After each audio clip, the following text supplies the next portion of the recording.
Hello viewers, ఎలా ఉన్నారు? మీరందరూ ఆనందంగా ఉండాలి అని మనస్ఫూర్తిగా కోరుకుంటూ welcome back to our channel. నేను మీ ఆంధ్ర అమ్మాయిని. ఇవాల్టి వీడియోలో మన వ్యూయర్స్ అందరికీ మార్గశిర మాసంలో 2వ లక్ష్మీవార పూజను ఏ విధంగా ఆచరించాలి అనే విషయాన్ని ఇవాల్టి వీడియోలో మన వ్యూయర్స్ అందరికీ క్లీన్ అండ్ క్లియర్గా ఎక్స్ప్లెయిన్ చేస్తున్నా. అంతేకాకుండా మార్గశిర మాసంలో 5 వారాలు పూజ చేసుకోలేని వారు ఎప్పుడు పూజ చేసుకోవచ్చు అనే విషయాన్ని కూడా తెలియజేస్తున్నారు. 2వ వారం ఏర్పాటు చేసుకోవాల్సిన నైవేద్యం, నియమాలు, పూజా విధానం మొత్తాన్ని కూడా ఈ వీడియోలో క్లీన్ అండ్ క్లియర్గా ఎక్స్ప్లెయిన్ చేస్తాను. ఈ వీడియోని ఎక్కడ స్కిప్ చేయకుండా ఎండ్ వరకు చూడాలని ప్రతి ఒక్కరిని మనస్ఫూర్తిగా కోరుకుంటున్నాను. వీడియో నచ్చితే తప్పకుండా లైక్ చేయండి, షేర్ చేయండి, సబ్స్క్రైబ్ చేయడం అస్సలు మర్చిపోవద్దు. మార్గశిర గురువారాల వ్రతాన్ని ఆచరించాలి అనుకుంటే తప్పనిసరిగా బ్రహ్మముహూర్త సమయంలోని నిద్రలేచి పూజను అనేది ఆచరించాలి. పూజను ఆచరించే ముందు ఇల్లును శుచిగా పెట్టుకోవాలి. చక్కగా గుమ్మాలను పసుపు కుంకుమలతోటి అందంగా అలంకరించుకొనేసి పూజ మందిరంను శుభ్రం చేసుకొనేసి పీఠంను ఏర్పాటు చేసుకునేసి పీఠంను చక్కగా పసుపుతోటి అలికి ముగ్గును ఏర్పాటు చేసుకునేసి దాని మీద ఒక వస్త్రంను ఏర్పాటు చేసుకోవాలి. వస్త్రం మీదుగా 3 గుప్పెల బియ్యాన్ని ఏర్పాటు చేసుకునేసి బియ్యంలో పసుపు కుంకుమను ఏర్పాటు చేసుకునేసి అమ్మవారి చిత్రపటాన్ని ఏర్పాటు చేసుకోవాలి. మార్గశిర గురువారాలలో లక్ష్మీ పూజను ఆచరించటం వల్ల అటు పుట్టింటికి ఇటు అత్తవారింటికి ఇరువురికి కూడా మేలు జరుగుతుంది. ఈ వ్రతాన్ని పెళ్లి అయిన స్త్రీలు, పెళ్లి కాని స్త్రీలు కూడా ఆచరించవచ్చు.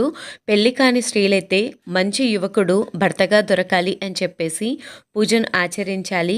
ఇంట్లో వారు అందరూ ఆరోగ్యాలతోటి సుఖ సంతోషాలతోటి సంతోషంగా ఉండాలి అని చెప్పేసి పెళ్లి అయిన స్త్రీలు పూజను అనేది ఆచరించుకోవచ్చు.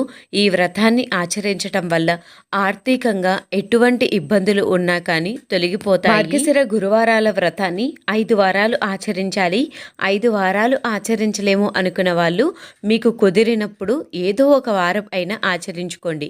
5 వారాలు వీధులు కుదిరితే చక్కగా పూజ మందిరంలోనే అమ్మవారి చిత్రపటాన్ని ఏర్పాటు చేసుకునేసి ఏదో ఒక నైవేద్యాన్ని ఏర్పాటు చేసుకొని చక్కగా అమ్మవారికి దీపారాధన అనేది చేసుకోండి. సుగంధభరితమైన పుష్పాలతోటి అమ్మవారిని అలంకరించి ఇరువైపులా పసుపు కుంకుమను ఏర్పాటు చేసుకోండి. ఇలా పీఠంను ఏర్పాటు చేసుకుంటే అమ్మవారికి మనం ప్రత్యేకంగా పూజను అనేది ఆచరించుకోవచ్చు. ఈశాన్య మూలన రాగి చెంబును ఏర్పాటు చేసుకోండి.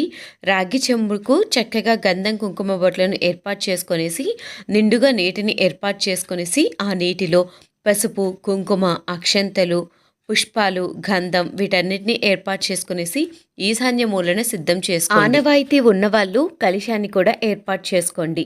రాగి, ఇత్తడి, వెండి వర్ణాలలో ఉన్న ఒక ప్లేట్ను తీసుకునేసి చక్కగా గంధం కుంకుమ బొట్లను ఏర్పాటు చేసుకోవాలి. ప్లేట్కు నిండుగా బియ్యాన్ని ఏర్పాటు చేసుకునేసి ఈ బియ్యంలో మనము అమ్మవారిని ఏర్పాటు చేసుకోవాలి. అలానే ఇవాళ పూజలో అమ్మవారి పాదుకలను అంటే మార్గశిర మాసంలో మనం పూజను ఆచరించేటప్పుడు అమ్మవారికి ఆహ్వానం పలుకుతాం కాబట్టి అమ్మవారికి గుమ్మం దగ్గర కానీ పూజ మందిరంలో కానీ ఇలా అమ్మవారి పాదాలను ఏర్పాటు చేసుకోవాలి. అమ్మవారిని ఇప్పుడు నేను బియ్యంలో ఏర్పాటు చేసుకుంటున్నాను కాబట్టి ఇక్కడ అమ్మవారి పాదాలను పసుపు కుంకుమలతోటి నేను ఇలా ముగ్గులాగా ఏర్పాటు చేసుకుంటున్నాను.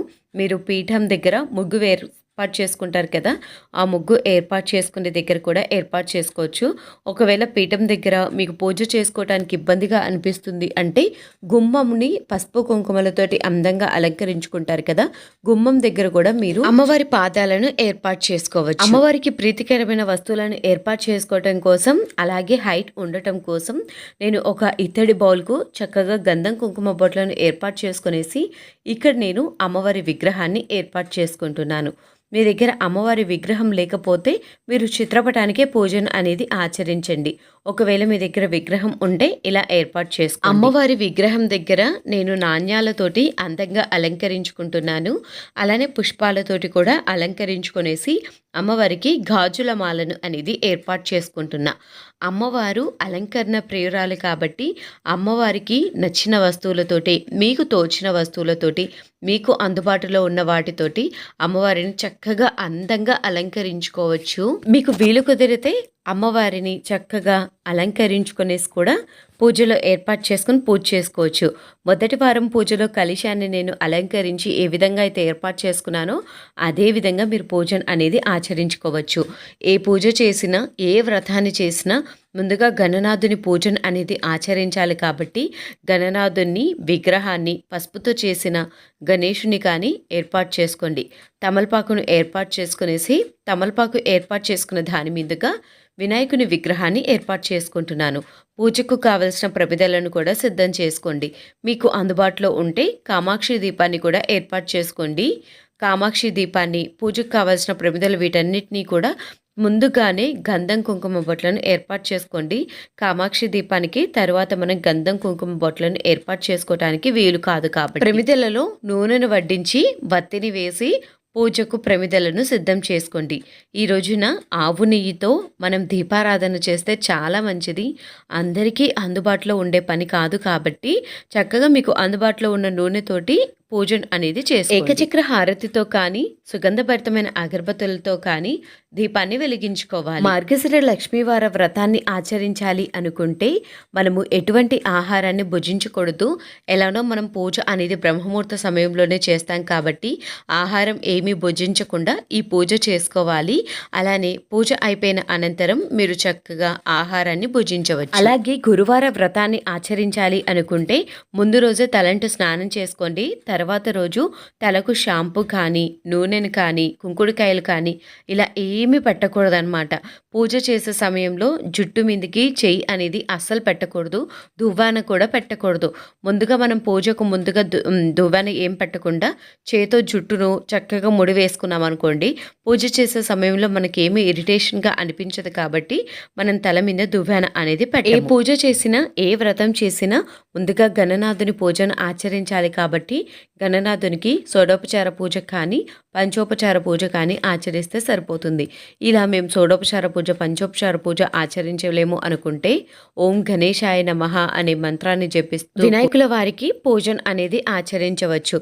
ముందుగా పసుపు, కుంకుమ, గంధం, అక్షంతలు, పూలు, వస్త్రం, అలానే దీపం, ధూపం, నైవేద్యం వీటన్నిటిని ఏర్పాటు చేసి నైవేద్యంలో పండును కానీ చిన్న బెల్లం ముక్కను కానీ ఏర్పాటు చేసుకున్నా సరిపోతుంది. మార్గశిర గురువారాలలో లక్ష్మీ పూజను ఆచరించే విధానం ఒకే విధంగా ఉన్నా కానీ అమ్మవారికి పెట్టే నైవేద్యాలు అనేది వేరుగా ఉంటాయి కాబట్టి అమ్మవారికి ప్రతి వారం ఒక ప్రత్యేక నైవేద్యం అనేది ఉంటుంది.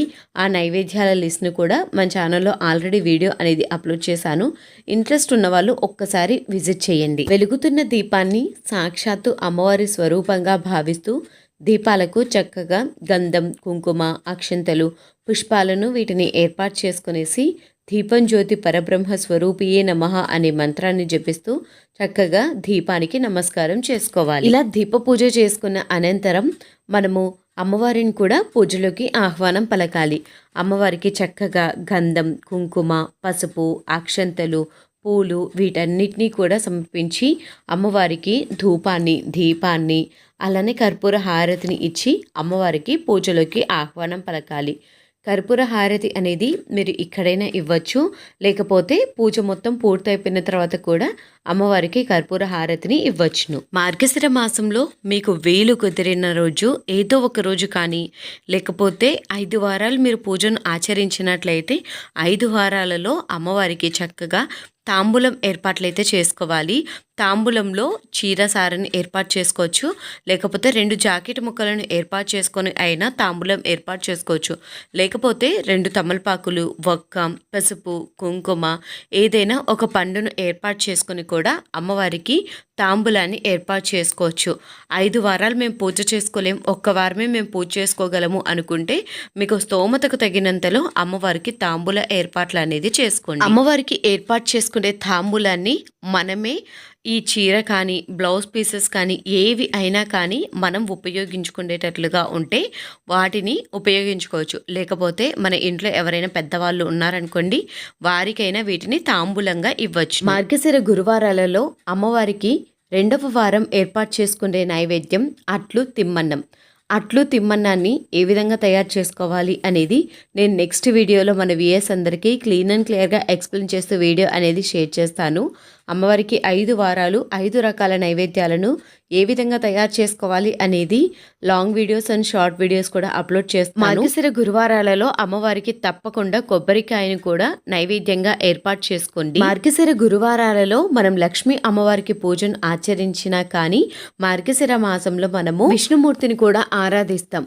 ఏ పూజ చేసినా ఏ వ్రతం చేసినా స్వామివారిని అలానే అమ్మవారిని ఇరువురిని కూడా కలిపి మనం పూజను ఆచరించినట్లయితేనే మనకు మంచి ఫలితం అనేది దక్కుతుంది. విష్ణుమూర్తి యొక్క విగ్రహాన్ని ఏర్పాటు చేసుకోకపోయినా కానీ మనసులో తనని ధ్యానిస్తూ మనం లక్ష్మీ అమ్మవారికి పూజను అనేది ఆచరించాలి. ఈ రోజున పఠించవలసిన నామాలు విష్ణు సహస్రనామం, లలిత సహస్రనామం, లక్ష్మీ అష్టోత్తరాలు చదువుకోవటంతో పాటు మార్గశిర మాసంలో 5 గురువారాలలో అమ్మవారి కథ అనేది ఉంటుంది. ఈ కథను కూడా చదువుకోవాలి. ఆ కథను చదువుకోవటంతో పాటు ఆ కథను మరి ఒకరికి వివరించి చెప్పటం వల్ల కూడా మనకు చాలా మేలు జరుగుతుంది.